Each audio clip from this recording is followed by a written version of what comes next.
Ходили по краю, теперь за колючей проволокой.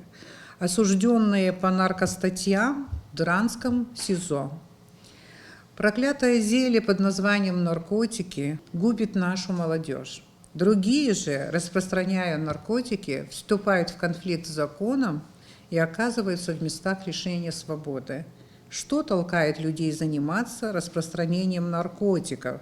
Кто эти люди, осужденные на большие сроки за распространение наркотиков в Абхазии? Поговорим об этом в Аргаме, в Дранском СИЗО.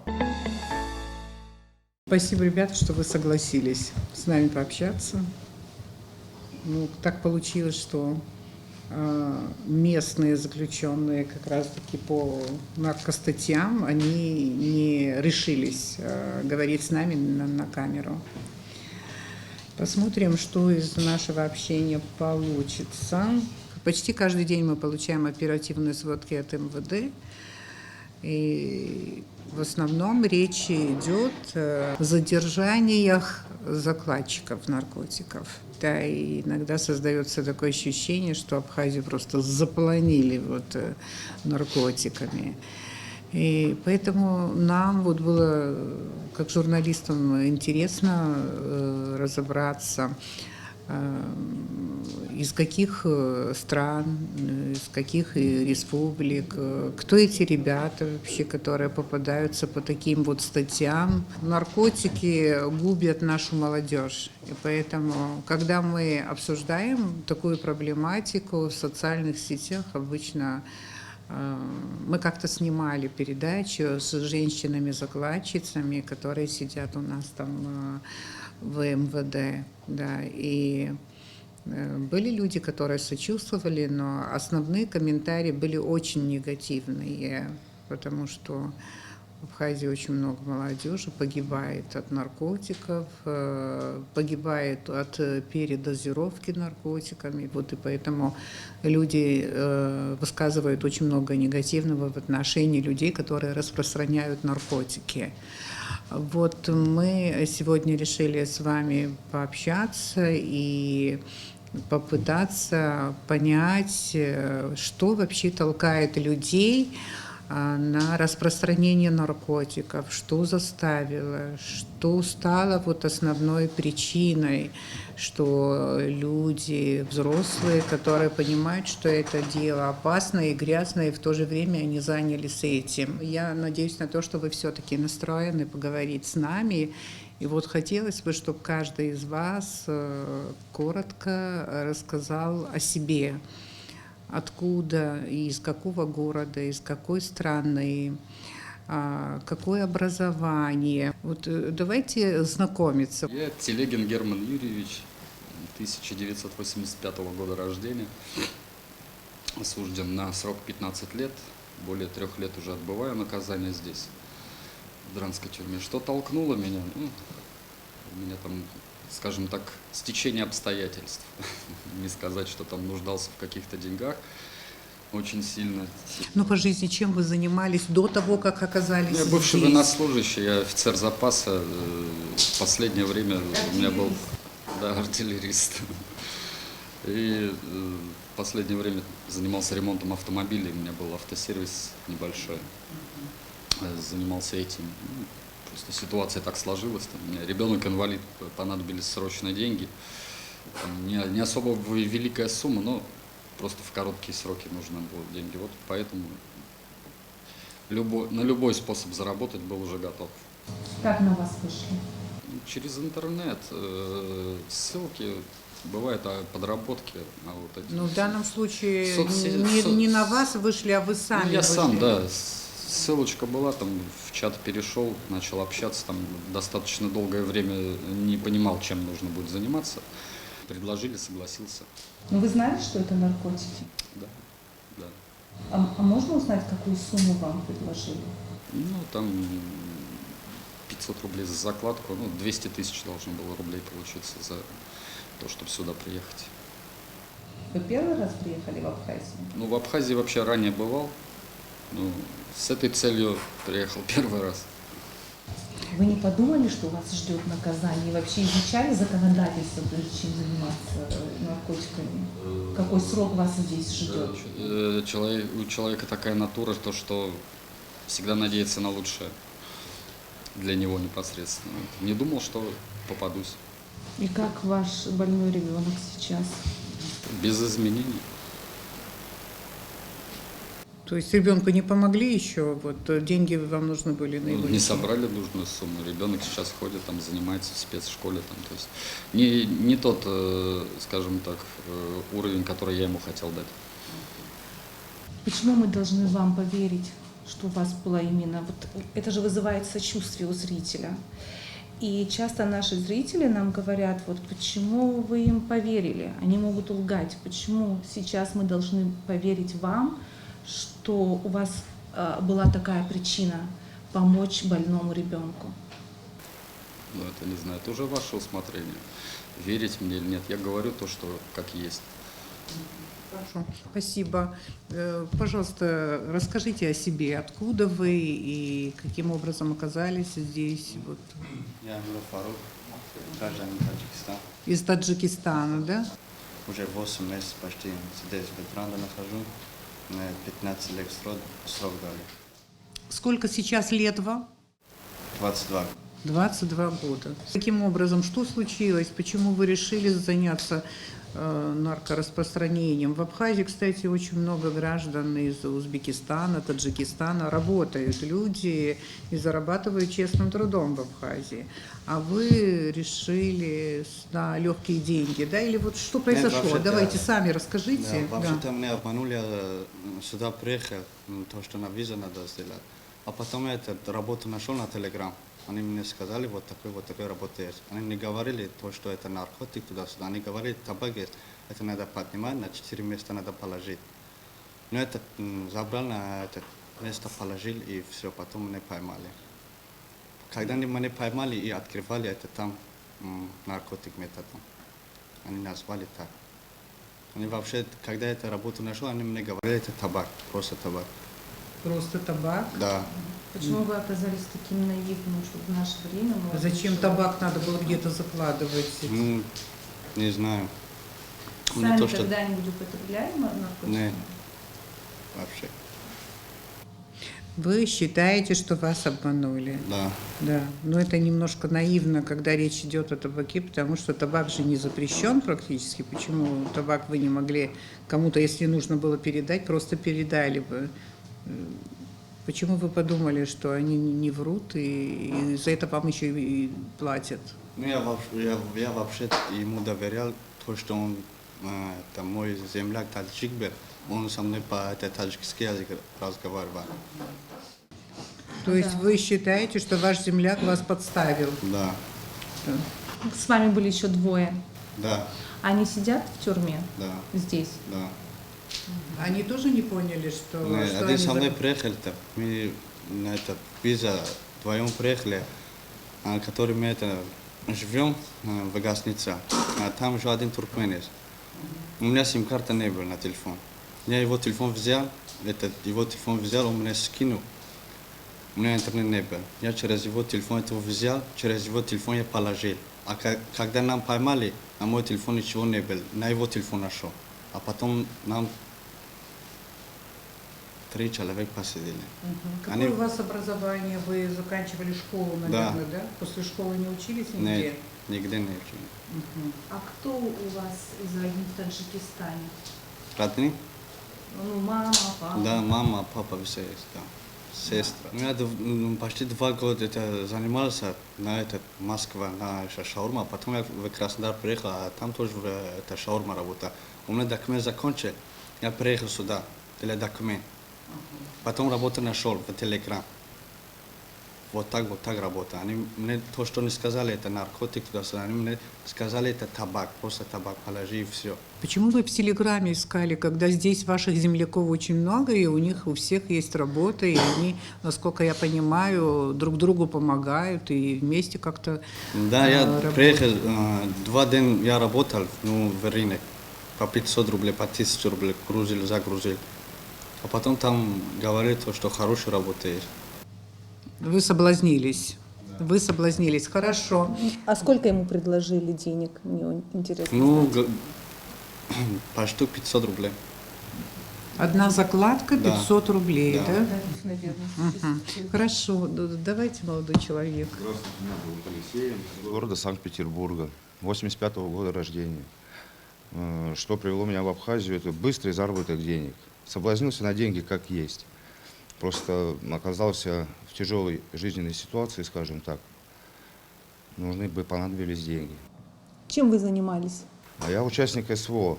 Вы воевали в Да, Украине. я участник СВО, находился в отпуске. По приходу с СВО меня ждала, скажем так, дома семейная драма, с которой я не смог справиться. Ну, забухал, как есть, вот говорю, забухал. Устроил ребенка в школу, праздники, все дела, подарки сделал. И в один прекрасный день деньги закончились. А в дальнейшем работы не было никакой.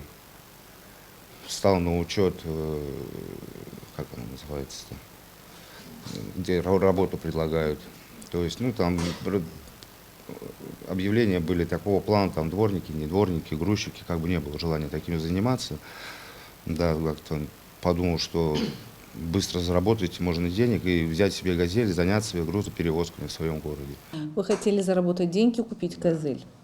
Но вы знали, что это наркотики? Что наркотик, да, что конкретно за наркотик нет. Вот находясь на ИВС МВД, там суточники приезжали, кого привозили, именно таких вот наркоманов. Я был шокирован, честно говоря. Я сожалею, что я вообще вступил в эту игру, скажем так. Я сожалею, что я там участвовал. Мне стыдно внутри и обидно внутри за то, что я сделал. Стыдно перед вами, перед родителями людей, которые употребляют эти наркотики. Вот как есть говорю. Потому что я не предполагал, что это настолько тяжелый наркотик, как он меняет человека. Вы сами никогда не употребляли? Нет, не употреблял спорт. Спорт? Да, спортом занимаюсь. Каким? Постоянно. Ну, вообще, КМС, по самбо, дзюдо. Не, ну просто жизненная ситуация так сложилась. Нету оправдания, понятное дело, нет оправдания, сам это прекрасно понимаю. Семья вас ждет? Ну, а семья, конечно, ждет, все, хорошие отношения, пообщались, все объяснил, как есть, вошли в положение, поняли. Ребенку простили. сколько? В 1 класс отправил в этом году. Так, у вас Дочка. 10 лет Да, строгого режима, и вы уже сидите почти полгода. полгода. То есть вам сейчас 39, и вы выйдете, у вас почти будет 50 лет. Ну, где-то так, да. Я Щербаков Денис, сам с Республики Крым. С Крыма вы, да? Да. Мгм. Ну, жизненные обстоятельства сподвигли на наркотики. Находился в Москве, работал. А в один момент так случилось, что уволили с работы. Тоже жизненная ситуация такая получилась, у меня больная мать. Нужны были тоже срочные деньги. Срочные деньги. Тут резкое увольнение с работы, оплата квартиры. И вы знаете, как, не знаю, так бывает, как откуда-то приходит смс, как будто они знали, что это мне надо, ну, как бы эти деньги. Приходит смс в Телеграме, быстрый заработок, сказали за 3 дня 100 тысяч. Есть возможность заработать. Когда мне назвали страну Абхазия, честно, я даже не знал, что такая страна существует. Вы не знали Нет, про Абхазию я вообще? про Абхазию не слышал даже. Ну и как, решился, думаю, ну была, не была, авось пока, ну, прокатит. Ну и вот оказался здесь. Нахожусь уже 5,5 лет, сижу. Срок у меня 15 лет. Ты что, 50 тысяч штрафа. Да, еще и штраф. А какая была у вас работа?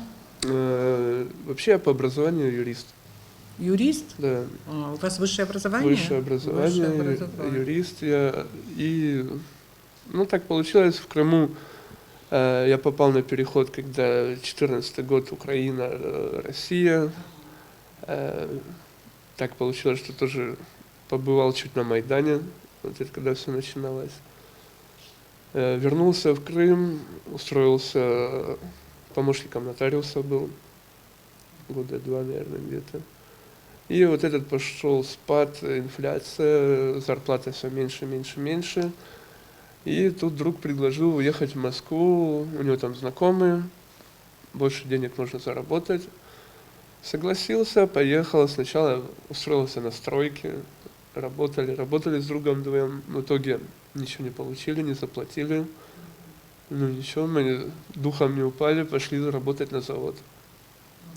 Устроился на завод колбасный, Дымов, такая фирма Дымов на колбасном заводе. Работал и, опять же, жажда денег, решил пойти сутки через сутки на смену. Ну и чуть не выдержал, получилось так, что за конвейером уснул, конвейер сломался, товар тоже испортился, меня увольняют без увольнительных денег. И тут происходит так, что мне тоже надо и за квартиру платить, и еще с мамой такое. А семьи у вас еще не было, Нет, да? я не успел, к сожалению. Значит, череда невезений, вот вы. Да, и вот я здесь так И получилось. вы получаете вот эту рассылку, приглашение Да, вот на я не знаю, работу. как будто они знали, знаете, что как-то плохо у меня все получилось. Вот 3 дня я вот метался, пытался денег занять, где-то что-то помощи просил. Так получилось, что все отказали. И тут в один прекрасный момент, когда уже все, я думал, руки опустились, думал возвращаться в Крым. Но стыдно было тоже к матери ехать ни с чем, как бы работал, помогал ей, деньги высылал. И тут сейчас приехать в Крым, сказать, что мам, все, не могу, я там ничего не справился. И тут вот эта проклятая смс-ка, которая меня сюда привела. И, понятно, Как мама пережила в итоге все это? Очень Вы тяжело. стеснялись к маме вернуться и Да, очень там тяжело. что-то зарабатывать, Я да. матери не говорил. Месяца 3, наверное, она не знала. Она вообще уже думала, что куда-то пропал без вести. Я не мог этого сказать. В итоге я попросил через друзей, через следователя. В итоге сказали моей девушке, девушка поехала с Москвы в Крым и сама сказала это. То есть там мать уже все, там уже с ума сходила, где. Что по итогу? Вот приехали вы на 3 дня в Абхазию. Да. И сколько дней здесь были? Да, я побыл 6 часов здесь. Мне кажется, меня вообще как... Как в первый же день поймали? Да. 6 часов 6 он часов успел я побыть побыл в в Абхазии. Абхазии. Сколько закладок успели сделать? 3 или 4. И то я приехал, мне этот куратор сказал, я поздно приехал, где-то часа 3 было дня. Я поехал Эшера, там заброшенный спорткомплекс, сделал 3 закладки, вернулся домой, в съемную, в гостевой дом, это маяк. И все, я буквально сижу, кушаю, и заходит милиция. То есть это, я даже нигде никуда не выходил, ничего даже не делал. Я вот этого сам не понимаю, как так случилось. Более 80 граммов метадона. Да. Это считается особо крупным В изменением. ходе следствия и так далее вы не поняли, а кто вас сдал? Как получилось, что так быстро вас вычислили? Честно, вот до сих пор не понимаю. Хотя вы юрист еще. Да, я уже различные там версии рассматривал и так. В итоге, мне кажется, я склоняюсь к тому, что иногда вот крупные магазины, площадки, которые... Сейчас это нет площадки, это, может, слышали, это как Гидра называется. Огромная площадка, по всему СНГ работает. И вот я оттуда приехал. Это не конкретно какие-то люди, это огромная площадка. Весь СНГ, Россия, Казахстан, Узбекистан, это все на этом покупалось, на сайте, можно так сказать. Вот его закрыли буквально год назад, наверное, только. И там, есть там свои чаты и так далее, переписки. И те, кто работает, делятся этим, что крупные магазины сдают иногда закладчиков, чтобы либо как отвлекающий... Не выплачивать... не выплачивать, во-первых, сумму. Депозит, скажем, накопленный, да? А во-вторых, бывает для отвлечения милиции. Вот меня, допустим, прислали 80 грамм, на меня все силы бросили, а килограмм проехал и заехал сюда, в Абхазию, вот так вот. Это такие вот, у меня столько вариантов было, но я просто не понимаю, как я 6 часов побыл, я нигде не был вообще. Я не понимаю этого до сих пор.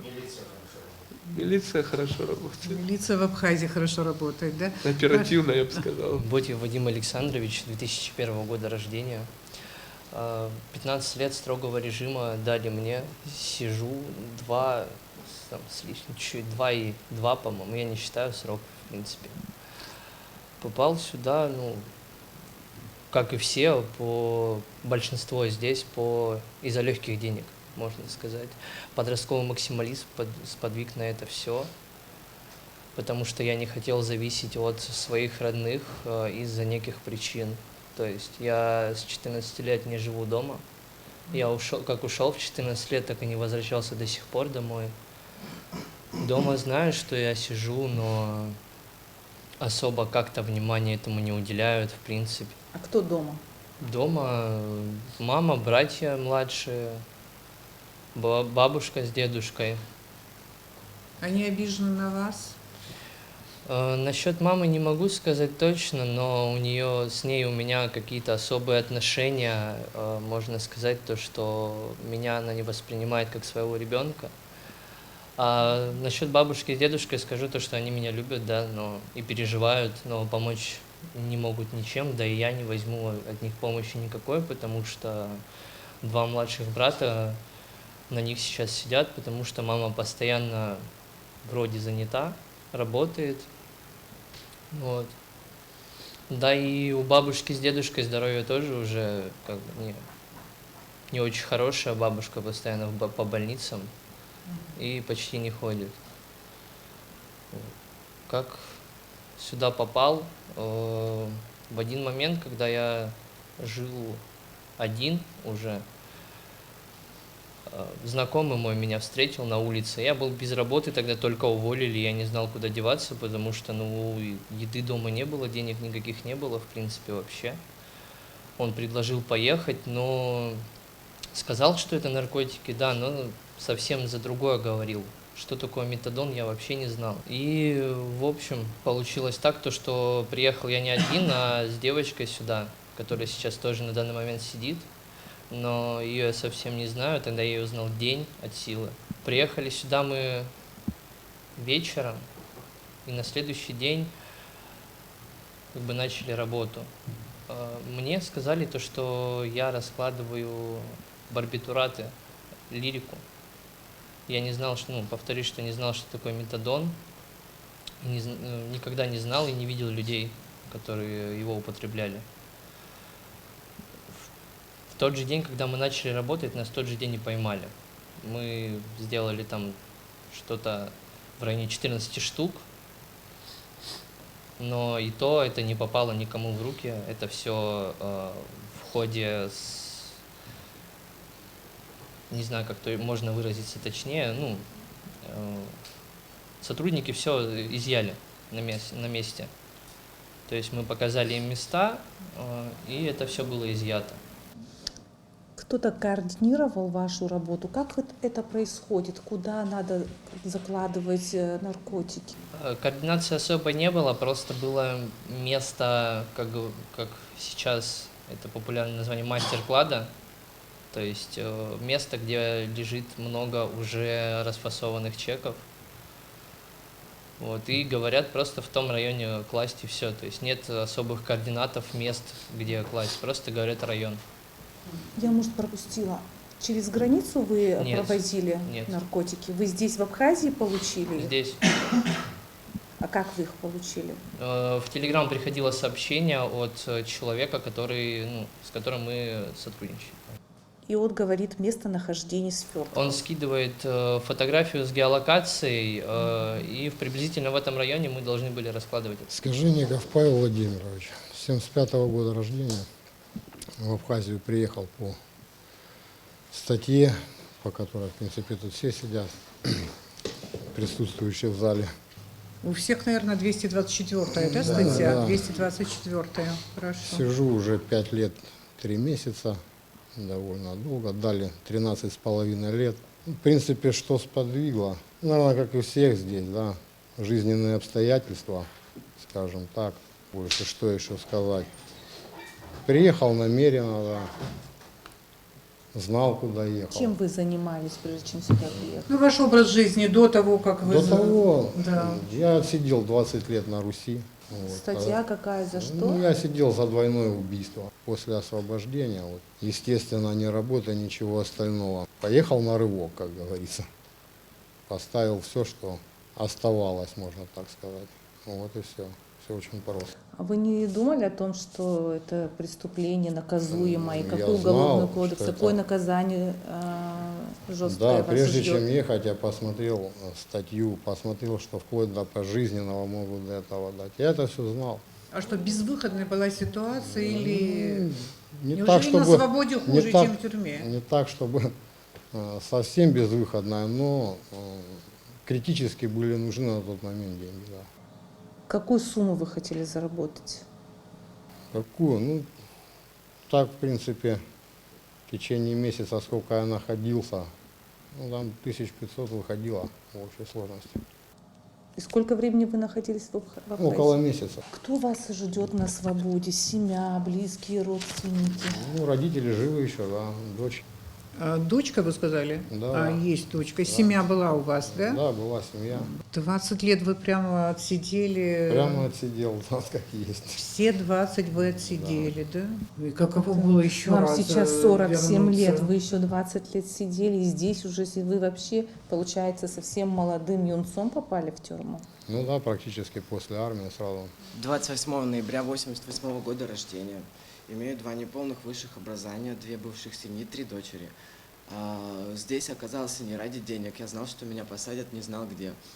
2 высших образования. Что за образование у вас? Давайте. Первое — технологии предпринимательства, второе — юриспруденция. Я там и там бросил, потому что мне диплом был не нужен, на тот момент его можно было купить. Я вот так все сам. А что, диплом, все-таки вы получили Я образование или получил купили? диплом только колледж телекоммуникации и связи Бонч-Бруевича. Это был самый третий уже после 2 институтов. Я в обоих институтах проучился по 3 года и понял, что мне не нужно образование. Вы их не заканчивали, эти вузы? А дальше что случилось? У вас была семья? Одна семья была или вы дважды были женаты? У вас был 1 брак? Нет, у меня было 2 брака. 2 брака, 3 детей. Ну, да, 2 из них официально. Мама у меня врач-нарколог, папа у меня инженер. 2 года со мной никто не разговаривал. Брат у меня, старший брат, он в Архангельске родился, он бывший сотрудник полиции. Первый день, что он мне сказал: я тебе все, чем помогу, пистолет с 1 пулей привезу. Все. Ну почему так семья к вам относилась, как вы Ну, думаете? потому что я опозорил свою семью. Я позор семьи. Я это прекрасно признаю и понимаю. Я не ради денег это делал, ради адреналина, ради наркотиков. Я как собака за кости за ними бегал. Вы сами употребляете наркотики? Сейчас нет. Ну, употребляли? Ну, я пробовал все наркотики, кроме, Кроме? Кроме чего? не знаю, кроме чего. Не кололся просто никогда. У меня табу. Ага. Не кололись. Да. Ну вот хозяин и положенец, они до сих пор надо мной смеются. Ты столько их попробовал, что у тебя прется. А почему вы решили начать распространять наркотики, продавать наркотики, получается, Первое, торговать это наркотиками? я никогда не покупал их, вообще никогда. За всю свое время употребления в течение 5 лет я потратил ровно 57 тысяч, я посчитал себе здесь. Это вот тот килограмм, это был я почти, вот, который Денис говорит, образно говоря. Ну, практически. Но я все сдал полностью Астамуру Фетовичу. В руки людям ничего не получилось. Сюда, здесь, в Абхазии. Потому что я То понял, есть что никто натворил. от ваших наркотиков, ваших закладок не пострадал? Никто абсолютно. А так меня посадили свои же, они меня сдали. Они поняли, что я их хотел кинуть. Они поняли, что? Что я хотел кинуть их. Вы хотели их кинуть, и они вас сдали. Да. Я поехал проверять свой же оптовый клад. Все это вы делали ради адреналина? Ради наркотиков. Ради наркотиков? Деньги, те, что я заработал, я не получил. У меня никогда не было нужды, проблемы в финансовых средствах в плане того, что не имея 100 рублей, имея 100 друзей. Я так жил всю жизнь. У меня очень много знакомых по всей России. Мне не просто стыдно, мне стрёмно им позвонить за то, что я здесь сижу барыгой. Я признаюсь, я барыга. Это отметка на всю жизнь, штамп.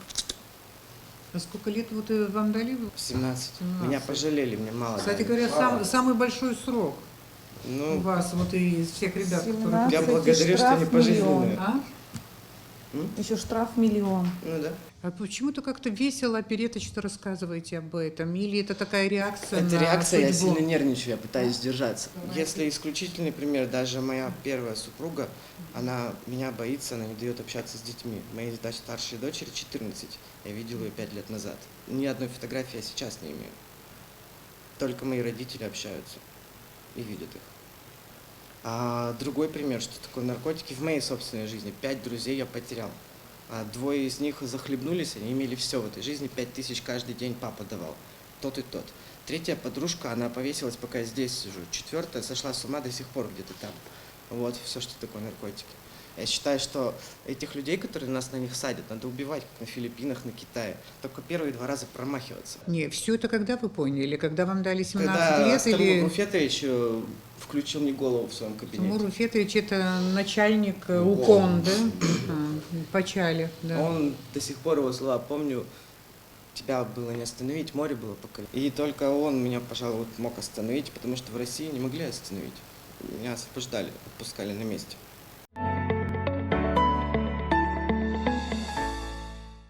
Было бы хорошо, если бы ответил бы на вопрос. Почему вот именно Абхазия, абхазское направление? Почему Абхазия? Вы пересекаете границу с Россией на эту сторону.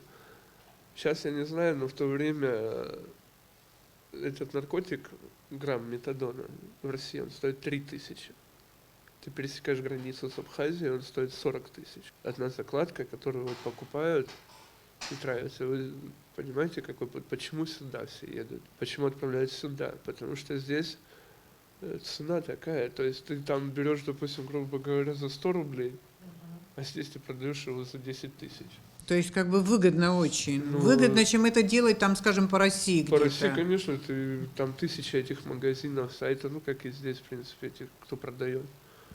Ну, цены, это ценовая политика просто. Все сюда из-за того, что здесь дорого продается. Из-за этого в любой городе России, посмотрите, цены там 3000, 5000 стоит грамм вот этого наркотика. А здесь 40, 50, 60 тысяч. Это вообще с ума сойти. Я не представляю, это мне жалко тоже людей, я сожалею об этом, это как они подсаживаются на это жесть. И такие деньги, где находить каждый день, которые вот они на ломках, там все это, ну... Вот наркоторговцы, в принципе, те, которые вас позвали на эту работу, да, кто держит вот эти поставки, каналы и так далее, они много зарабатывают, как вы думаете? Ну вот представьте, вот, ну так, грубо говоря, На подсчитаем. Абхазии, да? я имею в виду на Абхазии зарабатывают много? Миллиарды. Миллиарды. Ну, миллиарды, грубо говоря, но много. миллионы, очень большие миллионы. То есть как бы абхазское направление в этом смысле популярное. Ну, давайте такое. по мне, вот если вот эти 80 грамм я бы разложил, вот мне бы дали бы вот 100 000, а вот этот, кому вот эти я все закладки скидывал, фотографии. Хозяин, скажем так, да, он заработал около бы 2,5 миллионов за 3 дня, вот представьте. Интересно, вы все так думаете, что вот абхазское направление востребованное, потому что здесь очень дорого можно реализовать наркотики? Или по какой-то другой причине вы... Здесь почему-то, знаете, другие наркотики не популярны. Здесь только метадон. Здесь никто больше, ну, я насколько знаю, тут только метадон так употребляют. Я вот другие города, страны, я даже не слышал, что так вот употребляли метадон. Очень много молодежи Абхазии подсаживается на вот этот современный наркотик мефедрон, на котором сидел я 3,5 практически года изо дня в день, и за которым я бегал вот так вот. Я не ради денег делал это, я вам клянусь, а ради именно этого мефедрона. Потому что здесь он еще дороже стоит, да, в России он тоже для меня, для моих возможностей дорого стоил. И сколько я его употреблял. И сколько он стоит? Я не знаю, сколько он здесь стоит. 17 000 за грамм здесь, 5 000 на России. А вы как отреагируете на этот вопрос? Почему именно в Абхазию приехали делать закладки? Так же. Не выбираешь. Координатор дает. Куда предложили, туда и поехали. А, вы не выбираете? Вы Я не же говорю, выбираете. Я про Абхазию не слышал, мне сказали, едешь в Абхазию. Ну надо же, крымчанин про Абхазию не слышал. С ума сойти. В Абхазии, наверное, нет человека, который не знает историю Крыма. Я вас уверяю. Ну, Историю Крыма за Гагру я и слышал. современную реальность Я тоже очень хорошо в Абхазии знаю. Гагру я, ну, как город Гагра я знал, но я не знал, где он Ну, находится. город Гагра где-то там в Ну да, космосе. по фильмам, знаете, советским. Там, ну, как... Вне Абхазии, да? Да, я из Абхазии. Вот. И тут ты направление сам не выбираешь. Тебе скажут в Абхазию, ты поедешь в Абхазию, скажут в Грузию, отправят в Грузию. То есть это там... Тут нет такого, что вот я хочу поехать туда. Вы спрашиваете, почему именно в Абхазию? У меня не было тоже выбора. Меня заставили сюда приехать. Они сказали, мы не заплатим тебе то, что ты заработал до этого. Вот так вот. А заработала там практически нормально. Вот то, что вы зарабатывали. На тот момент можно На что было... вы тратили? Я копил. Хотел купить машину. У меня была машина в лизинге, я не хотел платить кредит, хотел закрыть его. О нормальной работе не думали. В нормальной работе я работал, но все, что мне хватало, я зарабатывал на холодильник и свое собственное обеспечение.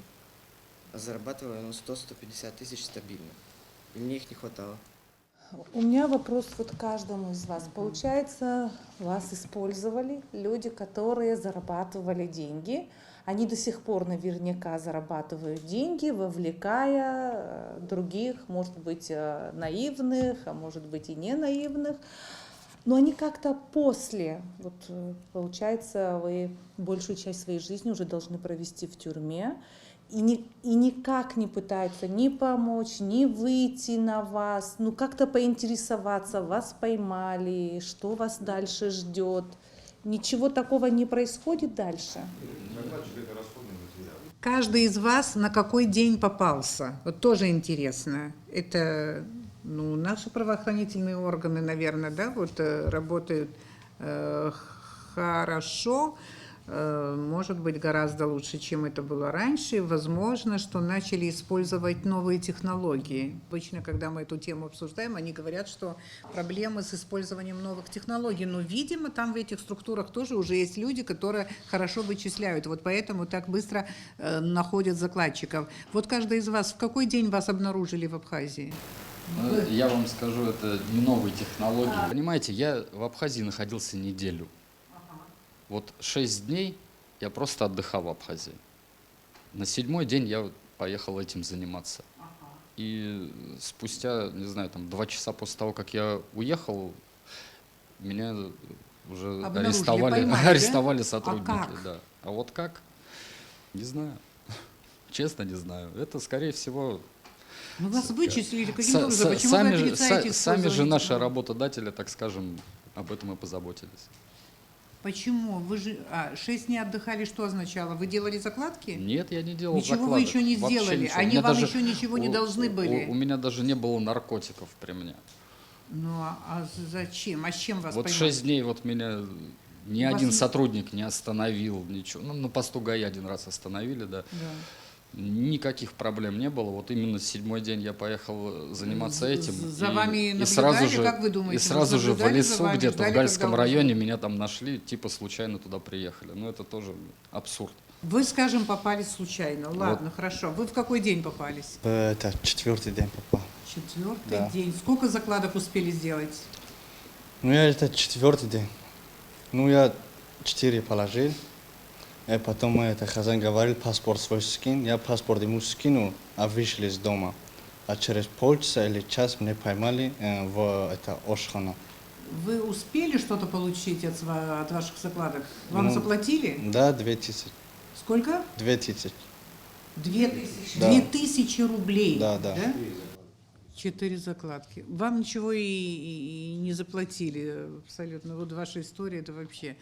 А вы молодой человек, вы ничего не заработали? Проработал месяц, 2 недели на Абхазию. Приехал, уехал, вот как Герман говорит, да?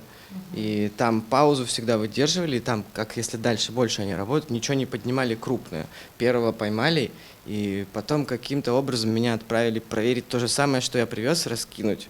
И там меня уже ждали сотрудники УКОН в течение 12 дней на месте этом. Сколько вам заплатили? Должны были заплатить? Ну, за каждый вес я получал $300. Ну, успели сколько собрать на Абхазии? 6. И в Абхазии сколько, а? 6. 6 тысяч рублей? Нет. 6 на 3, $18. $2000. $2000. Вам платили в долларах? Ну, в биткоинах. Сколько дней успели поработать, сколько закладок сделать? Около месяца я был в Абхазии. Что-то заработали? Ну да. Ну сколько? Ну сколько? Частично так вот давали. Полный расчет должны были сделать по возвращению. То бишь пересечение границы и оплата. Оплата как приходит? На карту? Ну, на карту, да. Как вы думаете, вас тоже слили таким образом, чтобы вам не Ну, там заплатить? вообще дело случая. А то, что вам было положено в итоге, куда эти деньги ушли, вам никто ничего не Со мной дал? никто не рассчитался, никто обо мне не вспомнил с той стороны. Да и кому вспоминать? Зачем вспоминать о пуле, которая улетела из ствола? 2 дня на второй день поймали. Поймали как? То, что после последней фотографии, одной из последних, то есть 14-й, к примеру, возьмем, мы сели покурить, на районе Маяк было это. И как только мы сели, сразу приехала машина с сотрудниками, и уже было понятно, что они знают, что мы здесь делаем и что у нас при себе есть что-то. То есть после того, как я скинул фотографии человеку, на которого работал, он меня и сдал, в принципе. Почему он вас сдал? Мне неизвестно, просто, скорее всего, чтобы не выплачивать деньги. Ну, так оно и происходит, да.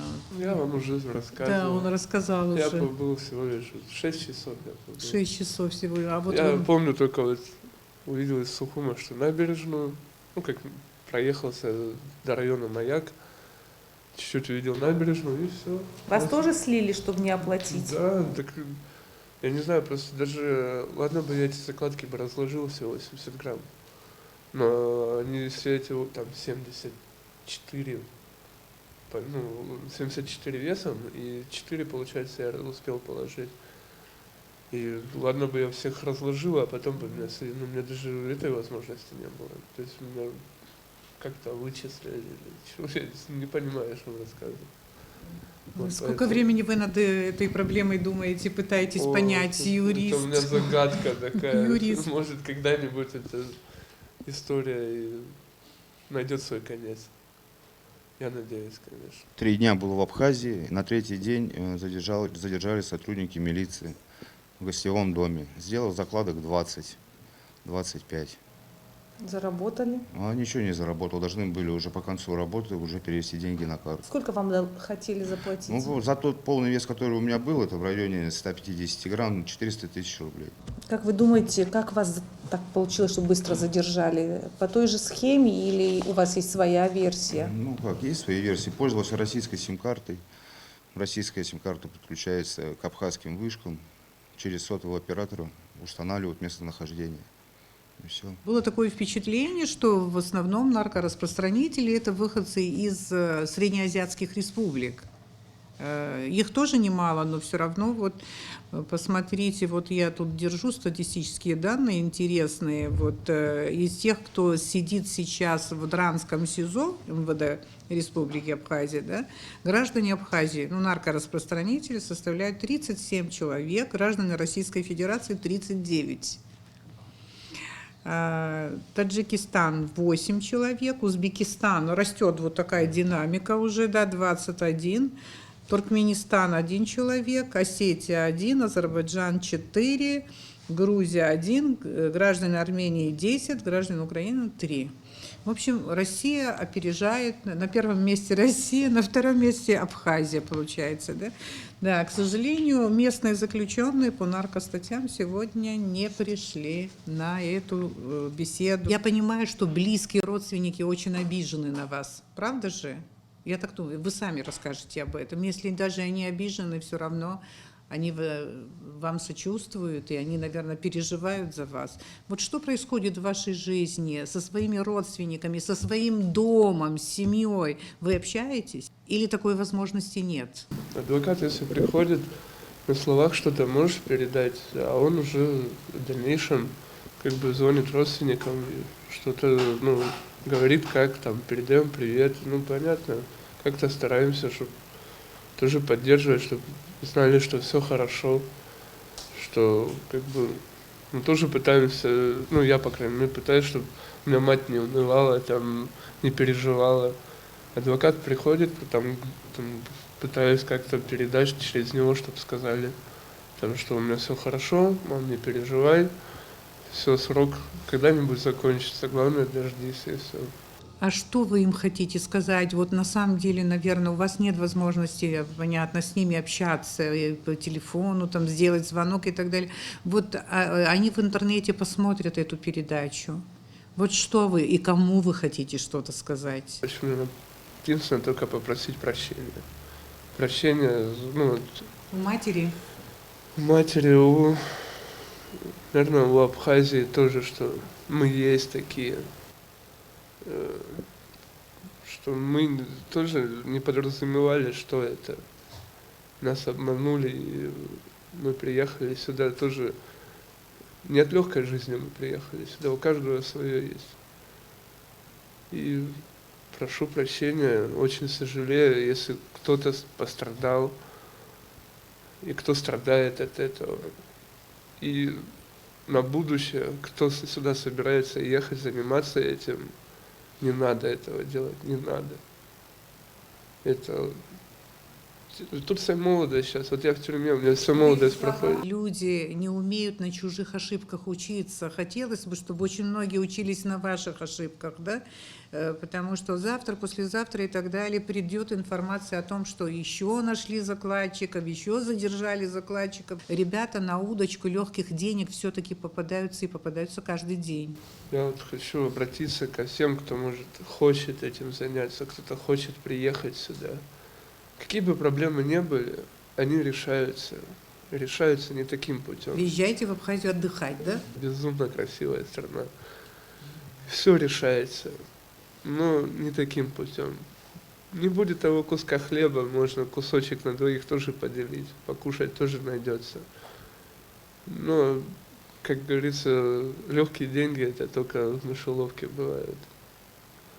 Всех денег все равно никогда не заработаешь, а жизнь испортишь свою. Что маме своей скажете? Главный, наверное, человек в вашей жизни, уже да? Мне тяжело так это говорить. Мам, ну что, дождись меня, наверное, дождись. Ну, первоочередно, конечно, хотелось бы попросить прощения у своих близких родственников, у отца, у матери, у дочки, у супруги, у жителей Абхазии, что был умысел привезти этот яд и травить людей этим ядом. Честно, клянусь, не знал, что настолько тяжелый наркотик. Но это не оправдывает, все равно меня не оправдывает. Ну, буду стараться исправиться. Будет, если в какой-то момент искупить свою вину, я ее с удовольствием искуплю. Всем тем, кто собирается сюда ехать с таким умыслом, не стоит этого делать. Правильно говорит товарищ, что бесплатный только сыр в мышеловке. Просто попадете в руки людей, которые будут вами играть. Просто-напросто. И поломаете свою жизнь. И жизнь других людей. Поэтому еще раз прошу прощения за содеянное. Раскаиваюсь. И сильно сожалею. Я бы тоже хотел бы попросить прощения прежде всего у народа Абхазии. Я тоже не сталкивался с этим тяжелым наркотиком никогда и с его действием, пока был на воле. У меня особо нет друзей-наркоманов. Честно, не думал, что такие последствия это все может принести. То, что это так тяжело, и не знал, что у вас в стране такая ситуация реально тяжелая с этим. То, что очень много наркоманов. Потом хотел бы попросить прощения у своих родных, там, детей своих. То, что в итоге все равно не получилось помочь, сделал только хуже. Лучше бы чуть-чуть где-то как-то чуть больше времени потратил бы эти деньги, бы так бы заработал бы. Всем тем, кто собирается ехать, кто хочет, у кого в голове возникает такая мысль, гоните эту мысль, даже не думайте этим заниматься. Свою жизнь испортите, жизнь других людей испортите, вам это не нужно. Лучше какими-то легальными путями заработать этих денег. Я хотел бы, да, если бы мне предоставилась какая-то возможность как-то искупить свою вину, я бы с удовольствием искупил. Вот, допустим, в российских лагерях есть возможность там поехать и участвовать в СВО. Здесь на данный момент пока нет такой возможности. Я, если честно, даже написал письмо на помилование вашему президенту, как только началось это СВО. потому что повестка-то она сразу пришла родителям домой. То есть родители мне сюда сообщили, я написал это письмо, но это, естественно, здесь не рассматривалось даже это.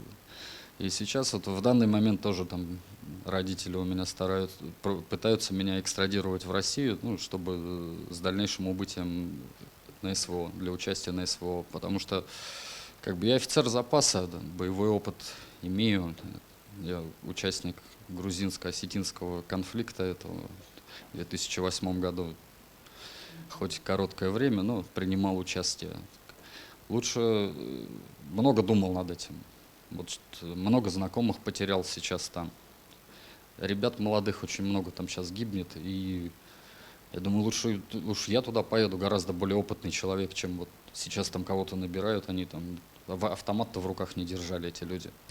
Ну, здесь вы можете завершить свой срок и выйти живым на свободу, а там вы можете погибнуть. Здесь я тоже могу погибнуть, умереть. У меня там со здоровьем не все хорошо, так что я и здесь могу умереть. Какая мне разница, по большому счету. Там я гораздо более полезен, чем здесь. Здесь я выйду, и мне 50 лет будет. Кому я там буду нужен? Дети, они меня и не вспомнят. Я над этим очень много думаю. На своем языке? Да. Ну, скажите. Ассаламу алейкум, это все таджики. Короче, бача, ми Абхазия вообще набивает, джой намешидага якмуш. Мы омадем ура фиреб кардаган, вообще набивает. Ми Абхазия чихеле кор хаста неста, якмуш набивает. Очаджон, ассаламу алейкум.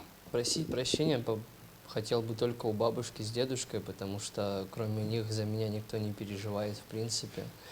Ну и братьям своим бы, ну, тоже такой не очень хороший пример я подал. Но по большей части хотел бы попросить прощения у всех людей, которые могли бы пострадать от моих рук, и хотел бы сказать, что не стоит оно того, не стоит принимать это, и всем, кто увидит это, не стоит этим заниматься, потому что таким способом ты не заработаешь, ты либо просто поймаешься, либо погубишь кого-то. Скорее всего, от ваших же рук могут погибнуть люди, в принципе, от передоза, потому что метадон – это очень страшный наркотик, и самый, как по мне, убийственный. Хочу сказать, что никогда не употребляйте наркотики, никогда на них не подсаживайтесь, даже если они рядом будут, людям этим по рукам бейте. Вот так вот хочу сказать. Только это. Ни один не стоит пробовать, подсаживаться не стоит. Это вот как для мяса кусок, ну, для льва кусок мяса. Человек, когда его попробует, он никогда не остановится. Все. Вот это только могу сказать тем молодым пацанам, которые еще здесь живы. Все. А так, ну, ни мне, ни моим действиям нету ни извинений, ни прощения, ни оправдания. Я сам себя до сих пор не простил. Я только людям благодарен здесь, в Абхазии, что они мне голову чуть-чуть включили, что они меня пожалели и новую жизнь дали. Все. Больше ничего не хочу ни добавить, ни сказать. А родителям или близким людям, которые вас ждут на свободе? Ну, это, пожалуй, терпения, здоровья крепкого всем матерям, которые страдают за эту проблему не только в Абхазии, проблему в России. Вы считаете свою судьбу сломленной из-за наркотиков? Я не считаю. Нет? Еще есть надежда, еще есть на нормальную жизнь время. Вот мне интересно, 24 часа, как вы тут проводите? Чем вы вообще занимаетесь? Смотрите телевизор, читаете книги. Что вообще происходит? В основном чтение книг. Кроссворды, шахматы. Кроссворды. Саморазвитием занимаемся по возможности, спорт. А книги, и тут библиотека есть, да? Да, ну, родственники же приносят, тоже как-то, знаете, меняемся, делимся, там одну прочитал. Передаете друг другу и да, читаете, да, конечно. книги? Интересно, Вадим читает Я книги? всю жизнь- Вадим читает? Да, я очень много книг прочитал, только когда сидел в МВД, да и здесь читаю немало. Ну, например, что ты прочитал за это время? Вот одну книгу интересную какую. Да, я в основном читаю современную такую «Мятная сказка», у меня 2 книги есть. «Мятная и снежная сказка» — это так, не особо популярная, но довольно, как сказать, современная книга. Ну, главное, тебе нравится, да? «Мятная и снежная». Смотрите, скажите, а телевизор у вас есть? Вы смотрите телевизор? Да, Телевизор новости, смотрите? Конечно, новости, Мгм. Абхазское телевидение показывает у вас? конечно. Ну, есть люди, у которых ситуация даже похуже, чем у вас, правда же? Есть люди, у которых пожизненно осуждены люди, да, пожизненно осуждены. Мы с ними тут общались, да, у них ситуация гораздо хуже, чем у вас. У вас, конечно, все это надо пережить, но есть возможность к нормальной жизни вернуться однажды, и мы вам пожелаем, чтобы это произошло побыстрее, да, и чтобы вы не потерялись здесь и сохранили вот свои какие-то человеческие качества, то, что вы нормальные ребята, вот я думаю, что мы это увидели здесь, да. И мы за вас будем переживать. Но это не для передачи, мы просто говорим, будем за вас переживать, и я надеюсь, что у многих из вас все будет хорошо. Спасибо большое.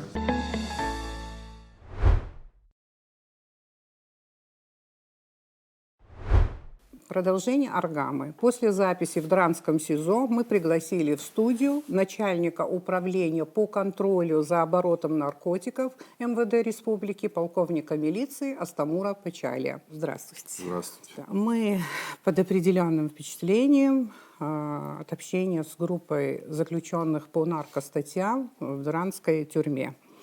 И сегодня мы хотим с вами обсудить актуальные вопросы, связанные с наркоманией и с наркооборотом. Пресс-служба МВД вот давно уже, но особенно в последнее время, информирует с такой регулярностью о задержаниях закладчиков, что нам немножко становится страшно. И хочется спросить, узнать, в чем, в общем-то, дело. На самом деле вот наблюдается тенденция наплыва наркотиков в Абхазию, наблюдается такой значительный рост числа закладок, или все-таки выросла раскрываемость. И очень хотелось бы, чтобы с помощью каких-то вот ключевых, наверное, статистических данных или фактов, чтобы вы показали картину, вот соотношение, с одной стороны, наркомании, с другой стороны, наркооборота. Касаемо увеличилось ли число закладок или вообще само количество по сбыту, я могу сказать так, что я, анализируя всю ситуацию, вообще наркоситуацию в стране, я могу сказать следующим образом. Увеличилось именно количество раскрываемости по данному преступлению. Это даже вот если приводить статистику, ранее, если до 2020 года количество преступлений, раскрытых до 2020 года, да, любой год брать, можно 18, 19, 20 год, это порядка от 6 до 10 преступлений, связанных со сбытом наркотиков. Сегодня спрос увеличился, вы можете анализировать? Нет, спрос не увеличился, количество наркоманов в принципе не изменилось. Мы ведем постоянную статистику, мы ведем, контролируем, анализируем этот процесс, количество не увеличилось. Соответственно, спрос не может увеличиться больше, чем он необходим, так сказать, наркоманам. У нас на учете состоит порядка 1000 человек, и никак оно не увеличилось ни в большую сторону, хотя профилактика проводится в разы больше. Сегодня, например, освидетельствуют 2 раза больше, например, чем раньше. То есть этим самым мы бы увидели бы, увеличилось ли количество наркоманов или нет. То есть могу сказать с полной ответственностью, наркоманов больше не стало. А что касается раскрываемости, да, у нас порядка 40-45 уголовных дел именно по сбыту сегодня каждый год увеличивается. И количество изъятых увеличивается наркотиков. Если ранее изымалось в год около 300-400 грамм сильнодействующих наркотиков, таких как метадон, мефедрон, сегодня это около 4-5 килограмм. То есть вот в разы увеличилось вес изымаемого наркотика. Ну, вы сделали очень серьезное заявление, кстати, вот из-за того, что вы сказали, что число наркоманов, да, наркопотребителей не растет в Абхазии, Нет, и нет, это где-то нет. в районе 1000 человек, Да, то 1000, получается, да. что наркомания у нас не молодеет. Это... Ну, как сказать, молодеет. Они же, ну, нет. Рано умирают. Они, кстати говоря, сейчас, учитывая это современные наркотики, они рано умирают, да. Потому что это синтетика, это химия. Если раньше, ну, вообще хороших наркотиков не бывает, конечно, но Да. раньше они употребляли растительного происхождения наркотики. А сегодня это химия, которая, помимо того, что люди быстрее умирают, это такой вид наркотика, как мефедрон, это просто, ну, это ужас, на самом деле. Мефедрон, Люди да? психически Ну начинают вот из того, болеть. что мы читали, Да. мы так Это, поняли, наверное, что самое- метадона очень много. Метадон – это, да, самый такой из всех наркотиков, которые люди употребляют, самый распространенный. Но сейчас еще хуже появился наркотик, как мефедрон. Ее употребляют молодежь, ее употребляют молодые девочки. И она очень сильно действующая и влияет очень сильно на психику людей, молодых людей. Не, ну если вот так вот молодежь, даже девочки в это втягиваются, Хотела то я получается, спросить что про девушек количество как раз. не растет за счет того, что убывают Ну, в том долгожители числе в и наркомании. Долгожителей, конечно, не существует в этом Ну, плане. относительно Да, долгожителей да. в наркомании. Количество девушек-наркоманов много в стране. Считается, что в этой стране наркомания процветает. Я где-то читала статистику. Хотела бы узнать, как вы уже сказали, что есть девушки-наркоманки. Есть. Но, слава богу, какое это количество? не такое количество, которое сейчас, чтобы озвучить. Если я до этого говорил, на учете состоят порядка 1000 человек, ну, количество наркоманок девочек среди них же не так много. Это просто для нас это много, для Абхазии. Ну, для, примерно да. количество. Ну, порядка 50 будет из всех них. Это приблизительно какого возраста девушки? В основном это от 20 и выше. От 20 до и выше. 22 и выше. Хорошо. И то, вы понимаете, мы не ведем такую статистику, это мы оперативным путем узнаем, потому что в нашем обществе, с нашим менталитетом это не совсем как бы корректно, наверное, или как правильно высказаться.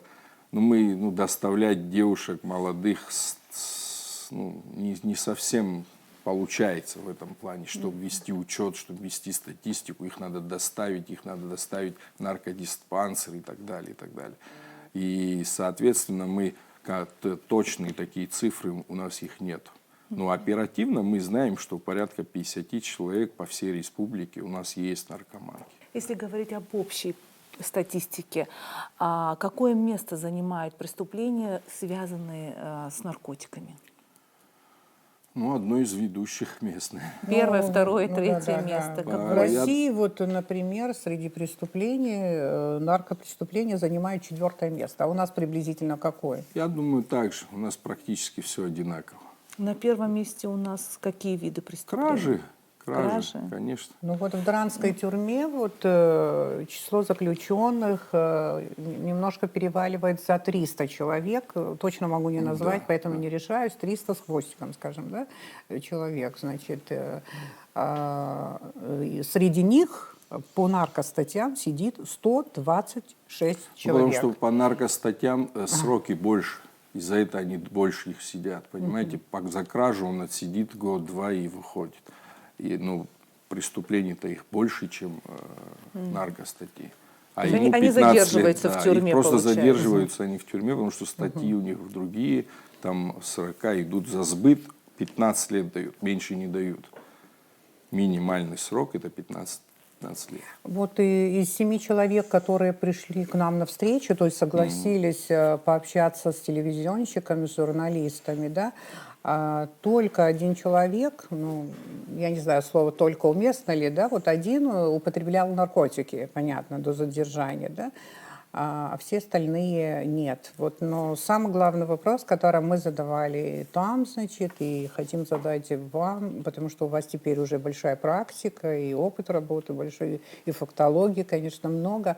Что заставляет вообще в целом, да, вот в основном людей вот заниматься вот таким рискованным и преступным делом? Ну, чаще всего это, наверное, одна из главных таких факторов – это финансовая составляющая. То есть в основном они все это делают с целью наживы. Второе – это они сами употребляют и получают за то, что осуществляют закладки, получают в том числе и в виде наркотиков. Это их и побуждает, это основное. Деньги, наркотики. Среди тех, с кем мы общались, не было ни одного местного закладчика. Они наотрез отказались общаться с нами. Как вы думаете, почему? Ну, я думаю, опять-таки это все зависит именно из-за менталитета нашего, это этическая сторона. Они все равно стесняются же своего статуса, в том числе и в тюрьме, и в обществе. Это наркозакладчики. Слава богу, в Абхазии это пока порицается, пока осуждается. Надеюсь, что так и останется. В обществе все равно люди, которые занимаются сбытом наркотиков в нашем обществе, они до сих пор и остаются, ну, так сказать... Есть такое жаргонное слово «барыга». Барыги, это применимо к ним? Применимо, да, к ним. И у них такой статус плохой в тюрьме, и, соответственно, они не хотят лишний раз афишировать, скорее всего, о себе. Да, тем Ну, более... я с этим связываю, больше Они другого сами нет. употребляют наркотики? Наши граждане, которые сидят за сбыт, все употребляют наркотики. Употребляли и употребляют, я так предполагаю, сейчас тоже. Таких чистых нету, в смысле... Ни разу мне не попадалось за мою практику именно наши граждане, которые за сбыт сидят, они все были наркоманами. Скажите, вот когда задержанные кладмены, да, как их Да, закладчики, да, закладчик, кладмены, да. да, у нас, видите, уже новая лексика формируется.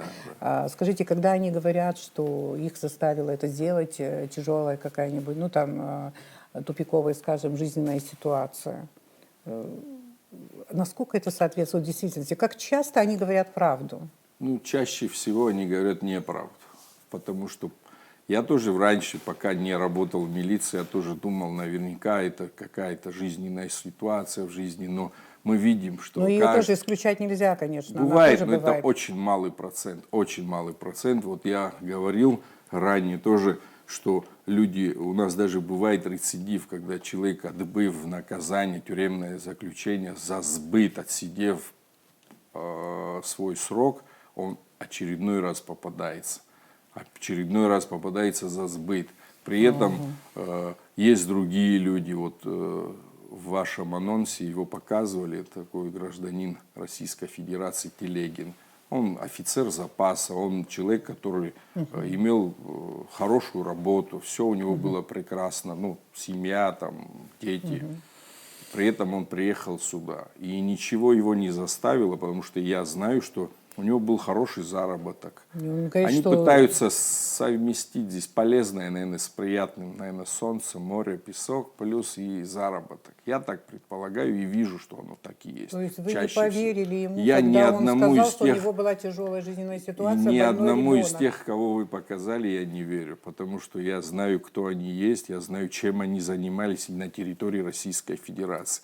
Там среди них, фамилию я уже не помню, но я его сразу узнал, он помимо того, что сам приехал сюда заниматься закладками, он привез сюда девчонку молодую, ей было 18 лет, она студентка университета, я не помню, в город, по-моему, Краснодар, она на отлично училась. Он ее завлек в это свое преступное, свое сообщество, так сказать, и она, девчонка, сама этим также... Это тот, который употреблял наркотики. Это, по-моему, осетин. Вы говорите про осетина, Бабитиев, 22-летнего.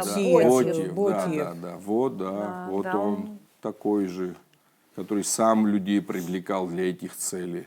Понимаете, это они все там сейчас, спустя несколько лет, осознав, что все не так гладко в жизни, не все так... Но вы еще не смотрели эту запись. Не, я анонс видел, да, вы анонс небольшой видели, анонс. вы еще посмотрите, увидите, там есть среди них наркоман, Конечно, который, я не знаю, насколько он это искренне говорит, но говорит, что вам очень благодарен за то, что у него теперь как бы новая жизнь без наркотиков. Его зовут Иван, ладно. Иван, по-моему, Лукичев. Вы его отрезвили.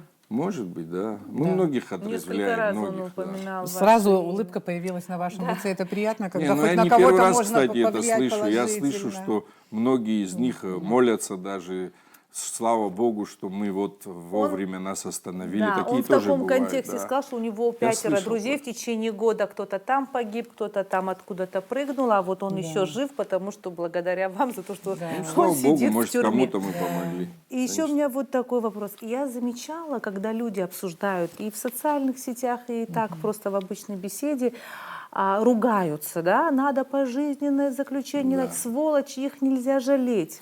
Но когда касается кого-то из их близких Всё и окружения, меняется, обычно мы всё говорим, меняется. ну балуется он, ну так получилось, мы пытаемся оправдать. Почему такое двоякое отношение? Ну, опять-таки, это все связано с нашим менталитетом. Они, конечно же, хотят, чтобы этого вообще наркотиков в стране не было. Но когда касается непосредственно их родственников, тут же все меняется. Они начинают оправдывать, они начинают нанимать адвокатов, начинают все делать, чтобы вызволить этого человека из тюрьмы и оправдать его, что он это не совершал. То есть для них это, ну, стыдно, видимо, или как-то еще. И мы видим, это на самом деле, я всегда говорю, легче, наверное, посадить преступника, чем его удержать в тюрьме. Вот в моем случае, именно касаемо статей Уголовного кодекса, связано с моей работой, это самое сложное его удержать в тюрьме. На самом деле. Потому что они быстро, ну, всячески пытаются выйти. Но каким образом? Те, кого мы показывали, но опять же получается, что это иностранные граждане. Да. Понимаете, разобраться в ситуации с нашими местными, да. закладчиками, наркораспространителями у нас не получилось. А вот эти, вот с кем мы общались, они все осуждены на большие сроки, 13, 17 и так далее. Вот как быстро оттуда уходят у нас люди? бытует, кстати, мнение, что якобы наших не ловят и так далее, и так далее. Если вы видели статистику, я вам предоставлял, по статистике на втором месте стоят наши граждане, которые сидят, отбывают Да, наказание. на первом месте граждане Российской Федерации. Граждане Российской Федерации, потому что реально весь поток идет с России. Соответственно, их и должно быть больше. Это логично. На втором месте это наши граждане. Только на третьем месте граждане азиатских стран, там таджики, узбеки и так далее, Средняя Азия. Удержать их там трудно, вы сказали. Удержать вот эту сложнее мысль. наших граждан в тюрьме, чем Именно остальных. наших. Да, к сожалению, да. Ругая в том числе и милицию, вот, что они не борются и так далее, первые начинают мешать милиции в этом плане. Но хочу отметить, что последние несколько лет чувствуется и поддержка наших граждан. Вот реально чувствуется. Да. Я вот в чем это выражается? В том, что своевременно предоставляют информацию. Это искренне, по-человечески. Вот понимая, насколько это пагубно, насколько это вредно для общества, для семьи, для детей, скажем. И люди сообщают нам постоянно, начали вот, ну, к этому отнеслись. И я думаю, еще и связано с уровнем доверия к нам. Я думаю, предполагаю, что и уровень доверия улучшилось к нам. Даст Бог, общество поменяется. Меняется. Вот я могу с полной ответственностью сказать, что вот не сравнить это, что было 4-5 лет назад и сегодня. Сегодня нету дня, чтобы люди нам не сказали: ребята, вот там такая проблема, здесь такая проблема. Именно связано со сбытом. По остальным статьям, как не хотели работать с милицией, так и не хотят. Но в этом плане нам помогать начали. Да, очень интересно. Я не могу не продолжить разговор, который вы начали, чтобы вы не ушли от этого вопроса, хотя то, что вы сейчас говорите, тоже безумно интересно. Я имею в виду то, что вы сказали, что очень трудно, легче поймать, посадить и так далее, труднее удержать. И вот в этой свете давайте я поставлю вопрос. Я не пытался уйти от вопроса, чтобы вы понимали. Нет. Я вам на примере скажу, на примере ситуации. Вот мы задержали, это было несколько лет назад, гражданин такой был Культуриди. Мы у него изъяли больше 3 килограмма наркотиков. Его осудили на 20 лет со штрафом порядка 1 000 000 рублей. Спустя около года, пересмотрев дело его отменили первое решение и дали ему 9 лет. Вместо 20 9 лет И отменили штраф вместо миллиона около 600 тысяч. Сейчас я точные цифры не помню со штрафом. И третья уже инстанция, третий раз его на апелляцию подали, и получается уже с 9 до 6 лет. И уже он сегодня на свободе. Человек, который получил 20 лет, сегодня он на свободе. Да, Это было буквально Сейчас 2... мы с вами не можем сказать Я о не том, знаю где причину. проблемы. В Проблем- судах первой инстанции или выше. Вот я не знаю, где, Да, где да. Ну, серьезные на мой проблемы. взгляд, человек, если Да. за сбыт наркотиков сидит, ему не должно быть оправдания никакого. Я считаю, что никаких апелляций, никаких проверок, еще максимально человек должен быть бесправым. То есть все, осудили, ушел на 20 лет. А вы свое недовольство высказываете Я судам? везде высказываю, и вот здесь высказываю. Везде, где есть доступ, я везде высказываю. Вот скажите, сейчас наркораспространителей или закладчиков среди заключенных 180 человек, 126 Да. в Дранде и СИЗО у нас. 54 человека в СИЗО МВД. А вы вот постоянно задерживаете, я же говорю, все время оперативная сводка Да, от МВД, да. которая идет. Такое ощущение, что наркотики прямо вот заполонили вот Абхазию, да? Потому что каждый день идет вот такая информация: задержали и так далее. Вот там сейчас 180 человек вот сидит. Да. А вы знаете, сколько человек вы задержали? Скорее всего, вы ведете эту статистику, Веду, да? конечно. Все, кого вы задержали, они дошли до Дранды или до... Дошли. Дошли, Сидят да? все, кого вот я отмечал до этого, за 5 лет впервые, кого я лично под моим руководством задерживали, только один человек вышел за 5 лет. Это я тоже могу вспомнить. Вы отслеживаете? Да, которого оправдали, именно оправдали в части сбыта. Понимаете? А так отсидевших, конечно, есть больше. Но они хотя бы отсидели там. Снизили ему срок или нет, это уже второстепенно. По факту он отсидел свой срок. А именно именно оправдали в части сбыта, вот это единственный случай был. Еще вот я хотела бы одно уточнение. Один из осужденных за наркотики сказал, что в Абхазии цены на метадон в разы выше, чем в России. И вот поэтому это направление очень популярно. Да, это правда, в разы выше, практически, если в России это 3, 4, 5 тысяч стоит, в Абхазии это 20-30 тысяч стоит. То есть это в сколько? 10 раз больше цена в Абхазии. Я опять-таки это могу сказать, что это опять-таки, наверное, именно хорошая работа милиции и всех правоохранительных органов, потому что там, где много наркотиков, соответственно, и цена будет меньше. Я с этим связываю это с этим. Однажды мы вот здесь же в студии обсуждали проблемы наркомании, наркооборота там и так далее. И я помню, были и представители СГБ, и ребята говорили, в общем, о том, что очень трудно раскрывать эти преступления из-за того, что уровень, скажем, технологического или технического обеспечения правоохранительных органов не очень высокий, а наркоманы, наркопотребители, наркораспространители, они вырвались вперед в этом смысле, и догнать их, и остановить это, что очень сложно. Это очень сложно. И из-за этого, но мой вопрос не в этом заключается, вот исходя из этого. Ребята, которые были на записи этой передачи, все заключенные, в основном говорили о том, что их практически задержали очень быстро, чуть ли не в первый день, вот когда они начали делать закладки. Как это получается? Я вам скажу, как это получается. Многие из них не первый раз приезжают в Абхазию. Многие из них уже несколько раз приезжали. Они, не зная специфику нашей работы, не зная методы нашей работы, попадают в том числе и на камеру. Понимаете, они это закладки делают в том числе и в черте города, где много камер. Мы сразу их идентифицировать, например, не смогли в первый их приезд. И уже в следующий раз мы уже их ждем, мы знаем, кто они по имя, фамилия. То есть у нас слава богу, все равно улучшается взаимодействие с каждым разом с Российской Вот они говорят, Федерацией. что их, скорее всего, слили.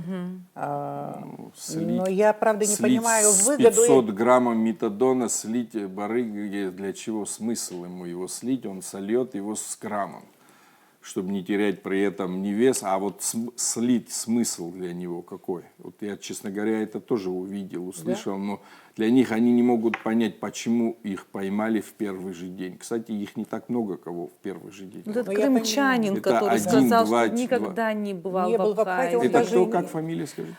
Он юрист крымчанин, фамилию сейчас не могу Но я вспомнить. увидел Он сказал, что его. он всего 6 Я его не часов знаю, был честно в говоря. Абхазии. Это явно до Он меня говорит, его я за- даже не знал, что за страна Абхазия, что А есть как он такая попал тогда в страна. Абхазию, не Ну, зная, отправили, говорит, дали работу и отправился И в тут же его Абхазию. поймали. Да, В первый 6 же часов, день. Ну, говорит, в том я числе был. я могу сказать по этому поводу, что в Абхазии мы оперативные подразделения, и не только, постоянно проводят профилактику. Он, может, попал именно в профилактические мероприятия попал. Такое тоже часто бывает, что наши гаишники бывают, задерживают наркораспространителей. Случайно, такое тоже бывает. Потому что территория Абхазии не такая уже большая, и места закладок, в принципе, всем известны. То есть их, может быть, повторялось. Они могли в этом районе просто патрулировать, поймать его могли. То есть что угодно. Именно с этим крымчанином, честно говоря, я не знаю, как, что происходило, потому что это, скорее всего, до меня его задержали или не моим подразделением. Ну, такая да. история тоже может быть, я так понимаю, да? В Что смысле, несколько чтоб часов, слили? да. Нет, не чтобы нет, слили, а что человек даже не успел ничего Задержали. заработать. Да, конечно. Ничего не заработал, ни конечно. одной копейки Может, практически, ни почему одного бы нет? рубля. У нас Да. бывали такие моменты, когда они просто не успевали ничего сделать. Такие тоже Ну, бывали. 15 лет все равно по статье 224, Конечно, там особо да? крупный размер. У него наверняка было очень много наркотиков, что и никак это не оправдаешь, что это для личного употребления и так далее, расфасованные в маленькие чеки наркотики. Невозможно оправдать ее, сказав, что это для личного употребления и так далее. Меня вот То какой есть это вопрос. очевидно, что это для сбыта было. Мгм. Такой вопрос меня интересует.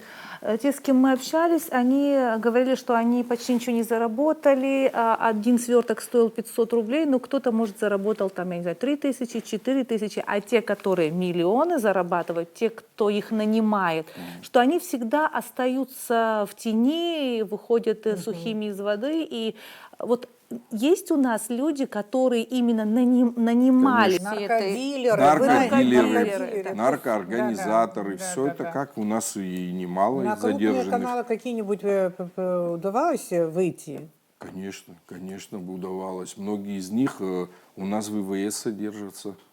И немало их я могу. Именно мог бы их- организаторы этих Конечно, поставок? конечно. Мы вот, если вы помните, в прошлом году, где-то в середине сентября, мы задержали порядка 800 грамм метадона. Это были в том числе и организаторы данного наркоканала. И плюс до этого мы задерживали по 400, по 300 грамм. Это именно организаторы были. Ну вот если Вот эта девушка Роза, цыганка, У которой у мы кого брали вы интервью. интервью брали, она была организатором данного наркоканала. То есть их немало. кстати, она еще не была курьеров осуждена, много. когда мы брали интервью. Да? Да, она еще была не осуждена, когда Не мы брали интервью. осуждена? Суд шел, да. Ее осудили? Очень много, я, честно говоря, не знаю, должны были осудить. Но нам обычно оповещают, значит, и не Но осудили. если закладчики получают до 17 лет, а наркодилеры какой срок? Статья одинакова для всех, что для закладчика, что для курьера, что для организатора. Потому что все они А занимаются пожизненное для кого? Пожизненно дают, в том числе могут дать и закладчику тоже.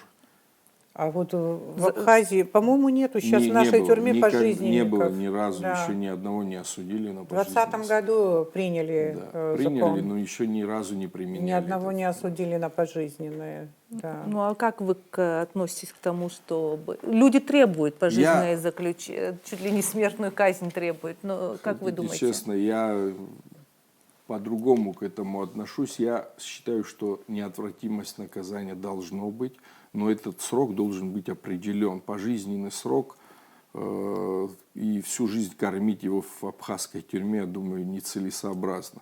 Есть даже мнение, вот в том числе один из задержанных, и не только один, чаще всего они просят, чтобы их отправили в СВО, там, Ну да. как-то отмолить свои грехи и так далее. Я даже сторонник того, чтобы чем держать их, кормить здесь, вот этих приезжих, не наших граждан. Само собой, наших граждан нельзя туда отправлять, но не наших граждан, которые желают, они должны участвовать в том числе и в СВО, туда, на территорию Донбасса.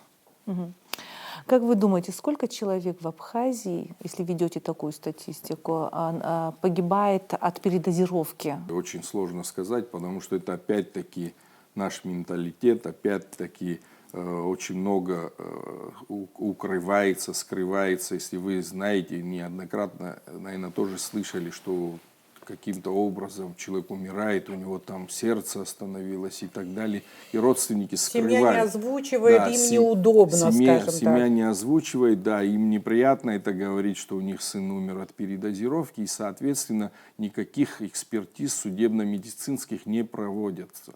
То есть семья не разрешает, и, соответственно, установить, от чего он умер, мы не можем. Но смертность высокая, И, судя по тому, что мы знаем, в обществе. Есть, да, есть. Сейчас, может быть, не сильно высокая, но есть, к сожалению, есть смертность именно от передозировки наркотиков. Чаще всего, кстати, погибают молодые ребята, которые неопытные, которые не знают, так сказать, дозировку свою или так далее. Бывают именно по неопытности чаще всего умирают. От какого вида наркотика чаще Метадон. всего? Метадон, Метадон, да, да. метадон чаще всего. А мне еще вот такой вопрос интересует. И за метадон могут дать большой срок, и за марихуану могут дать срок. Люди обычно говорят, что марихуана безобидный Вообще, наркотик, нежели метадон. Нет, Насколько это правильно? Касаемо марихуаны, за хранение не дадут большой срок, дают за сбыт. А сбыт, он и в любом случае сбыт. Если человек наркотики, пусть они легкие наркотики, но он же продает их, соответственно, за сбыт именно легких наркотиков, растительных, могут дать столько же, сколько и за тяжелые.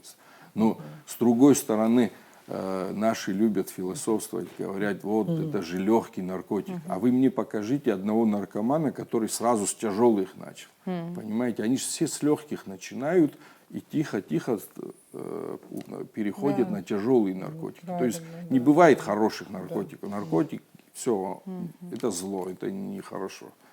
Ну, само собой, сейчас за то, что гражданин, так сказать, употребил легкий наркотик, конечно, его нельзя сажать, и это, я тоже противник этого.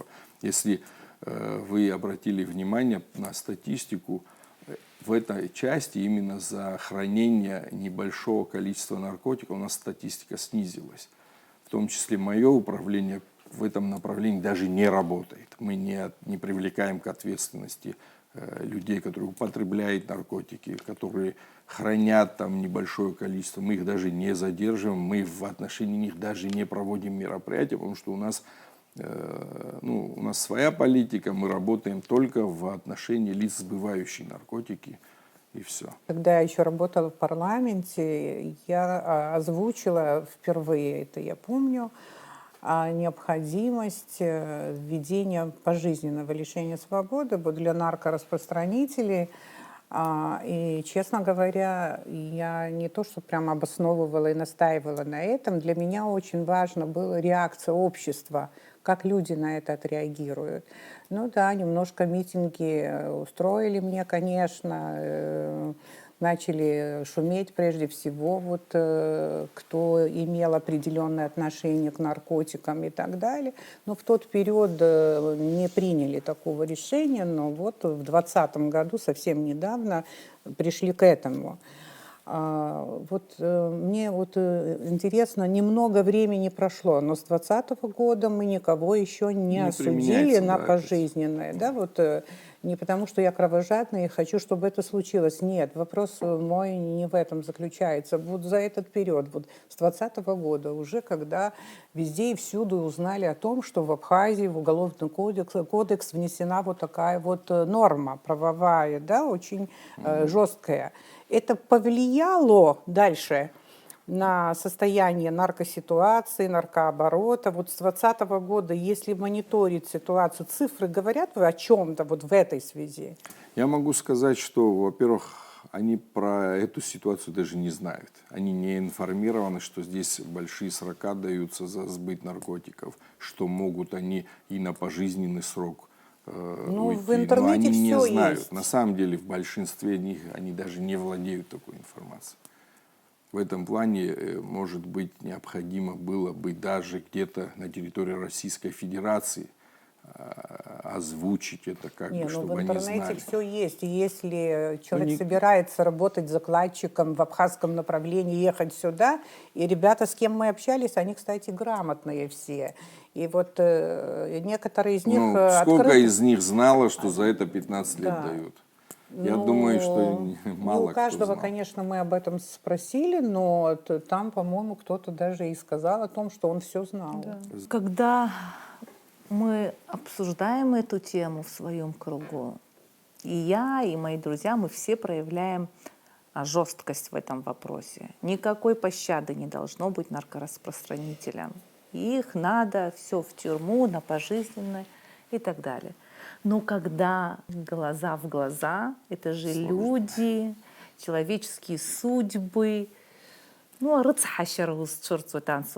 казалось бы, эти люди не совсем так безнадежны, как кажутся, рассуждают нормально, просят прощения. Кто-то даже сказал, что нет нам прощения, мы все И заслужили. не один, кстати, они все говорили, что им нет прощения. Говорили, Да, не да. езжайте, не Вот занимайтесь наши местные не этим. придут и на камеру вам такое не скажут, а вот они сказали. Да. Ну и обращались к молодцы, другим, слава кто Богу. собирается на этом заработать деньги, сожалеют о том, что травят людей, просят прощения у народа Абхазии.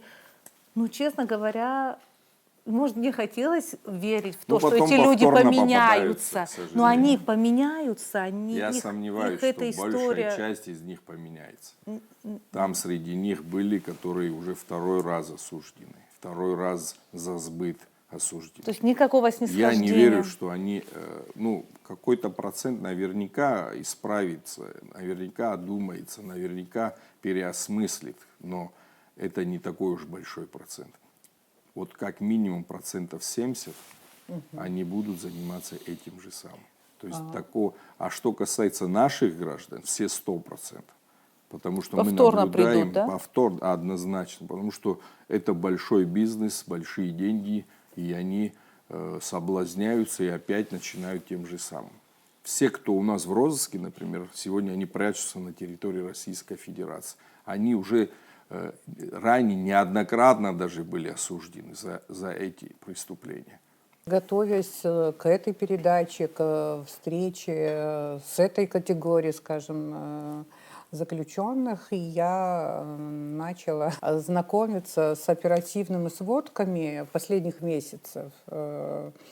И удивительно, но конец марта, начало апреля, да, вот последние сводки меня страшно поразили. Там как раз-таки задержаны закладчики с большими объемами, размерами наркотиков. Это житель Сухума, сейчас фамилию не буду называть, там 76 грамм, как мне помнится.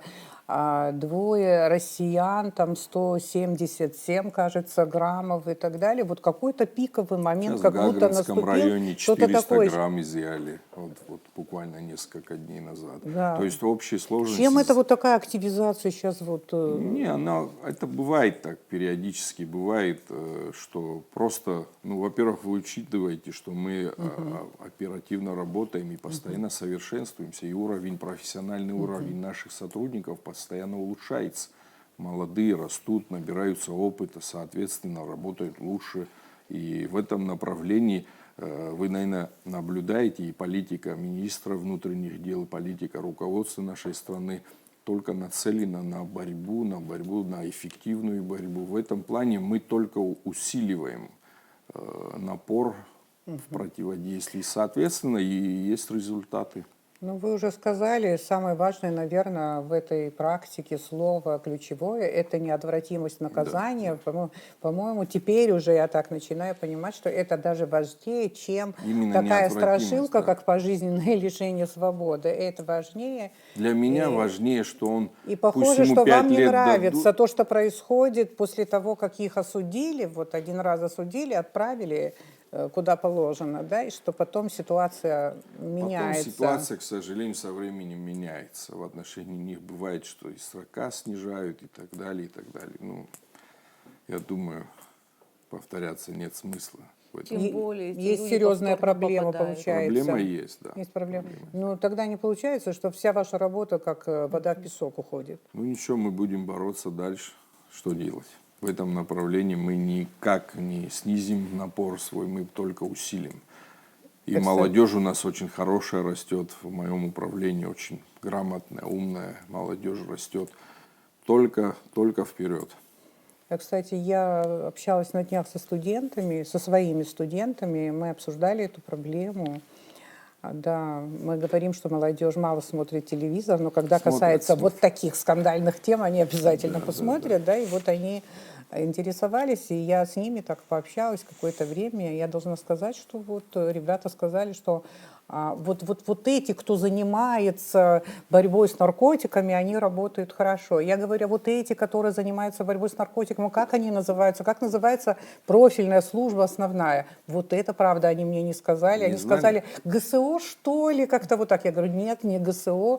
И поэтому, еще раз повторяю, это управление по контролю за оборотом наркотиков МВД Республики Абхазия. Ну, чаще И вот всего они шеф УКОН этой знают, службы да. Астамур Знают Пачаля. УКОН, да. Да, но самое главное, что хоть название они мне и не сказали, они знают, что идет какая-то серьезная работа в этой связи. И мне Мы было рады, приятно, хоть что оценивают, особенно это университет, это наша кузница кадров. Если там молодежь оценивает нашу работу, нам это приятно. Я, насколько знаю, с СГБ вы взаимодействуете в этом вопросе. Конечно, рука об руку, я так понимаю, работаете в Мы этой сами связи. выходцы с СГБ, соответственно, нам легко, мне лично легко взаимодействовать с ними, и у нас неплохо это получается. Благодаря министру внутренних дел, который нас поддержал, мы уже сняли вот вторую такую, на мой взгляд, актуальную передачу, актуальную для нашей страны, вот именно в тюрьме. И в этот раз тоже нам создали условия. Начальник тюрьмы тоже, кстати, обеспечил все условия для того, чтобы без проблем мы осуществили эту съемку. И мы благодарим за это, потому что это все очень важно. Мне кажется, что эти проблемы закрывать от общества не следует. И чем больше люди знают, тем, наверное, лучше. Вы, как человек, который уже подряд несколько лет вот, каждый день занимаетесь этой проблемой, что можете сказать по поводу чего? Насколько мы близки или, наоборот, далеки от этапа перелома этой ситуации? Потому что иногда кажется, что это такое болото, из которого мы не выйдем. А вот есть какое-то приближение к перелому этой ситуации, когда все пойдет на спад, и мы однажды доберемся до минимальных каких-то случаев? Ну, к сожалению, сложно на этот вопрос ответить однозначно. Как вы чувствуете, или Да, вы как анализируете? Я могу сказать следующим образом. В 2019 года, 2019-2020 года на территории Абхазии постоянно действующих наркоканалов, оперативно известных нам, было порядка 15. От 10 до 15. То есть в разное время варьировалось. Сегодня постоянно действующих каналов на территории Абхазии, постоянно именно вот, которые непрерывно, можно сказать, работают, порядка 5-6 наркоканалов. То есть я могу сказать, что это уже тоже какой-то плюс в нашей работе. Но основная проблема в том, что пока есть среди нашего общества наркоманы, этот бизнес будет существовать, потому что есть спрос, соответственно, тем более за такие огромные деньги, само собой, будет и предложение.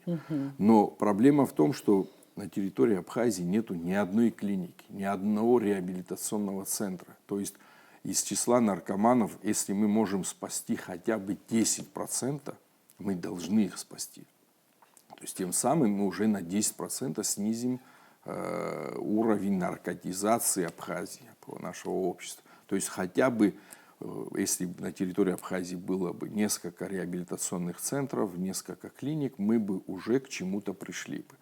Ну, все само собой, решить эту проблему только на территории Абхазии невозможно. Это проблема всего человечества, наверное, всей планеты, наверное, я так понимаю. Потому что, слава богу, на территории Абхазии не производятся наркотики, у нас нету таких лабораторий, но они производятся в других странах. Как бы мы хорошо не работали здесь, они будут поставляться из других стран, из, например, России. Россия сможет остановить, с Турции будут провозить, с Турции смогут как-то остановить, с Грузии будут. То есть эту проблему решить так легко невозможно.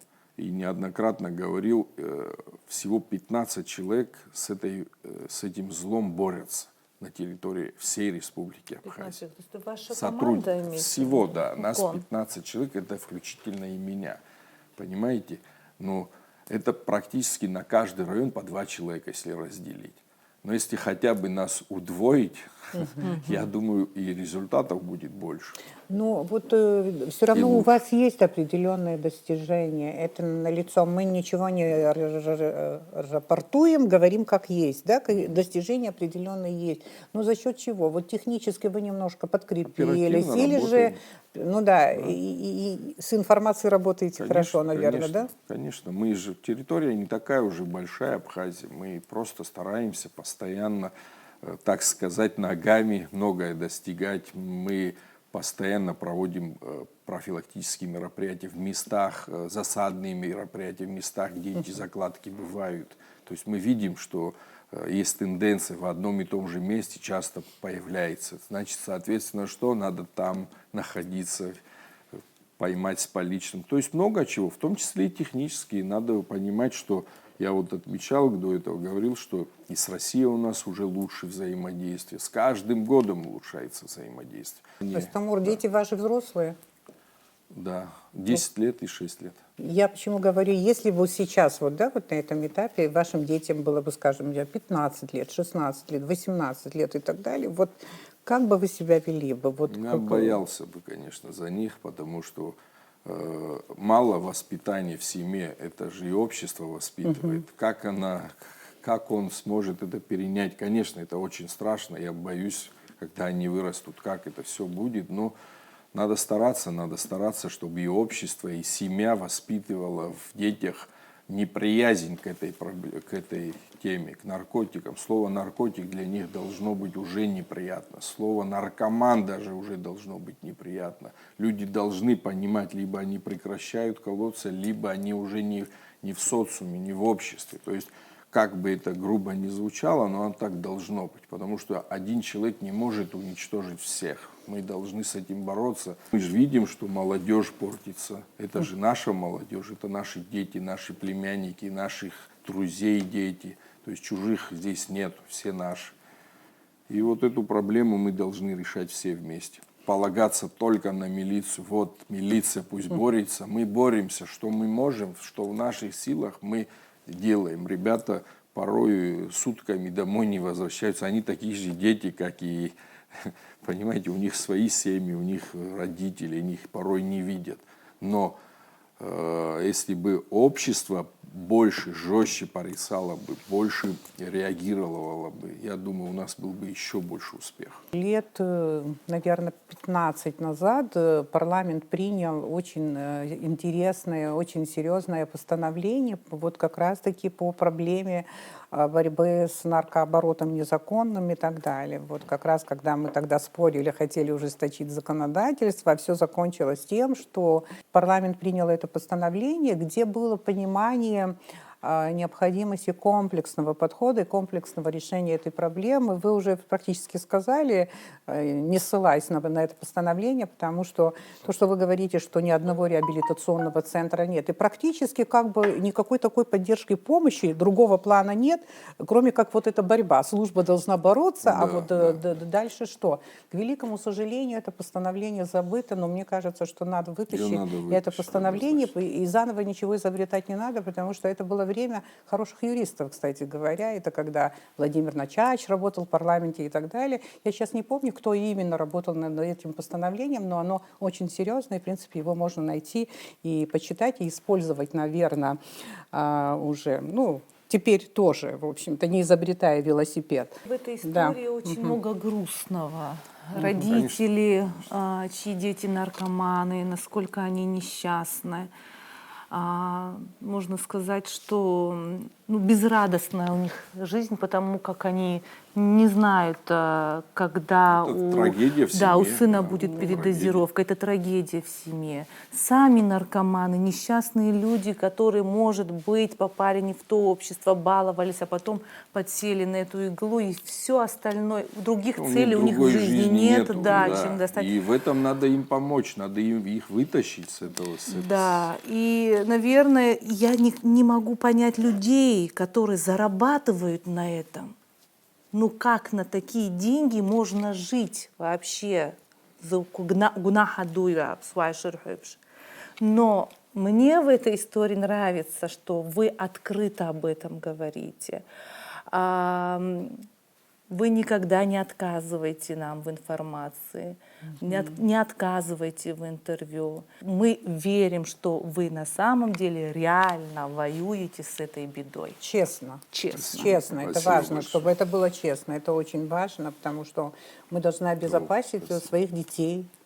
Значит, обезопасить вообще будущее нашей страны. Мы не можем так вот все время двигаться, мы должны где-то уже остановиться. Но, может быть, по поводу перелома, ситуации и так далее, я поторопилась с формулировками задач, но это же основная наша задача. Конечно, я всегда говорю, дай Бог, чтобы мое управление осталось без работы, чтобы не приходил, ну, сказали, ребята, вы уже не нужны, проблемы этой нету, и можете идти домой на пенсию. Я с удовольствием это сделаю. Основными распространителями наркотиков в Абхазии вот являются, вот так обычно говорят, вот таджики, узбеки, так говорят в обществе. Но когда мы разобрались, и вы сегодня уже это подтвердили, выясняется, что немножко другой расклад, скажем, да, вот ситуации или сил, вот, или задействованных ресурсов в этой сфере. Утверждение о том, что основными наркораспространителями на территории Абхазии являются не местные граждане, это подтверждается, но там количество абсолютно разное. На первом месте граждане Российской Федерации, на втором месте местные наши абхазские вот наркораспространители, на третьем месте Средняя Азия. И, кстати, Средняя Азия, она не вырывалась вперед в этой связи. Но вот сейчас вот наблюдается не очень хорошая тенденция. На третьем месте, можно сказать, стоит Узбекистан. Да, вот поэтому я хочу, чтобы не было мифов, скажем, да, вот таких просто пустых разговоров необоснованных. Ситуация сегодня вот такая. К великому сожалению, наши местные тоже активно вовлечены в преступную деятельность. Ну, процентность, анализируя всю информацию, это порядка 60%. Это даже больше, наверное, 60% это иностранные граждане, и 40% это наши. Спасибо вам большое. Это была Аргама. Встретимся в ближайшее время.